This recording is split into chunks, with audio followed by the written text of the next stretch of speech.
લક્ષ્ય ન્યૂઝ, એક નજર, એક લક્ષ્ય. વાવથરા જિલ્લામાં કોંગ્રેસની સેન્સ પ્રક્રિયા યોજાઈ.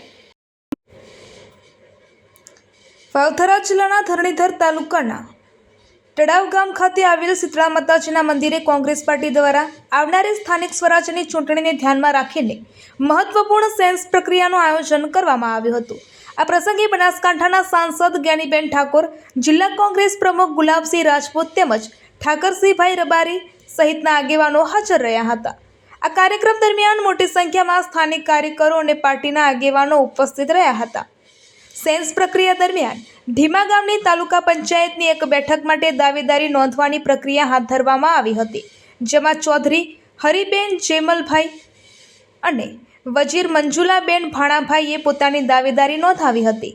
કોંગ્રેસ પાર્ટી દ્વારા ઉમેદવારોની પસંદગી માટે આ પ્રકારની સેન્સ પ્રક્રિયાને મહત્વપૂર્ણ માનવામાં આવી રહી છે, જે આવનારી સ્થાનિક સ્વરાજ્યની ચૂંટણી માટે પાર્ટીની વ્યૂહરચનાનો મહત્વનો ભાગ ગણાય છે.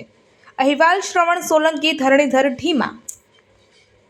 પ્રમુખ ભાઈ શ્રી ધીરાભાઈ, સૌ આગેવાનો મોહનભાઈ, માવજીભાઈ, કોલજીભાઈ, વિયાજી, સોમનાજી બારોટ, પ્રવીણસિંહ, અમે સરપંચ ખૂબ કોંગ્રેસ માટે આશીર્વાદ તો કાયમી મળે છે અને સૌ આગેવાનો બધાના નામ લઈ શકું. તમામ સમાજના સૌ આગેવાનો ભાઈ શ્રી દોરાભાઈ, શેતાભાઈ, મુક્ષીભાઈ, સૌ તમામ આગેવાનો ભાઈ ધેમુભાઈ, આપ સૌ કાયમી કોંગ્રેસ માટે યોદ્ધાની જેમ લડ્યા અને હવે આપણો તાલુકો નજીક જ છે. આમ તો તળાવ હોત તો સારું, પણ ધીમા લઈ ગયા સેન્ટરમાં પડો એટલે આ બધાનો જવાબ દેવા માટે તાલુકા પંચાયત ધીમાની બને, જિલ્લા પંચાયતો આપણી બને.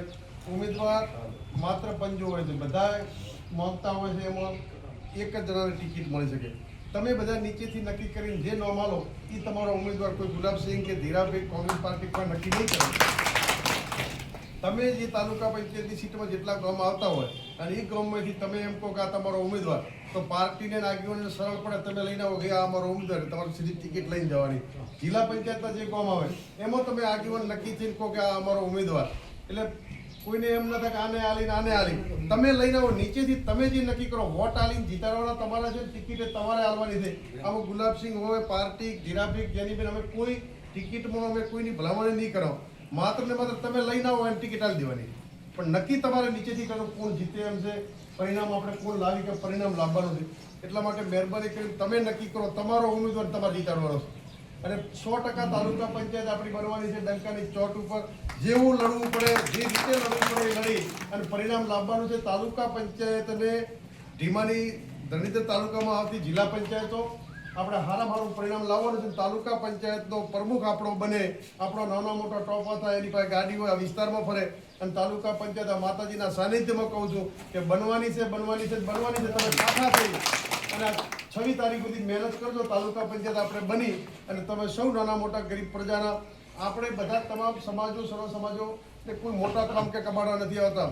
કોઈના હાથ બારમાં લોચા પડ્યા હોય, રિસર્વેમાં ભૂલો હોય, મકાન સહાયનું કામ હોય, નાના કામ હોય, આપણે મોટા એ કામ તમામ તાલુકા પંચાયતનો પ્રમુખો એ જ કરી શકે. એટલે તાલુકા પંચાયત ધરણીધર આપણી બનાવો એવી આપ સૌને બે હાથ જોડીને વિનંતી. અને તમે જ્યાં કહો એ તમને જીતાડવાની જવાબદારી ઉમેદવાર લઈને આવજો. પછી તમારા માટે રાત દાડવા પણ ઉમેદવારો એક કરીને બધા લઈને આવજો એટલે પરિણામ આપણે લાવી દઈશું. આજે ધરણીધર તાલુકાના કોંગ્રેસ પાર્ટીના તાલુકા પંચાયતના ઉમેદવારોને સેન્સ પ્રક્રિયા માટે તળાવ ખાતે મિટિંગ રાખવામાં આવી હતી. છેલ્લા 8 વર્ષથી આ ભાજપની સરકારે તાલુકા જિલ્લા પંચાયતની લોકશાહીની જે હવે ચૂંટણી થઈ કરી નથી. જ્યારે આજે ચૂંટણી યોજાઈ રહી છે ત્યારે ઉત્સાહ સાથે કોંગ્રેસના કાર્યકર્તાઓ આજે ટિકિટ માંગવા માટે અહીંયા આવ્યા છે. અને આજે 8 વર્ષની અંદર જે ભાજપના લોકોએ ભ્રષ્ટાચાર કર્યો છે એના વિરોધમાં, અહીંયા પૂર આવ્યું હોય ત્યારે જે ભાજપના લોકોએ અહીંયા અન્યાય કર્યો છે એના વિરોધમાં, સરકારે જે અન્યાય કર્યો એના વિરોધમાં સૌ લોકોએ સાથે મળી અને એમને જવાબ આપવા માટે 26મી તારીખે લોકશાહી પર્વમાં ઉજવણી કરશે.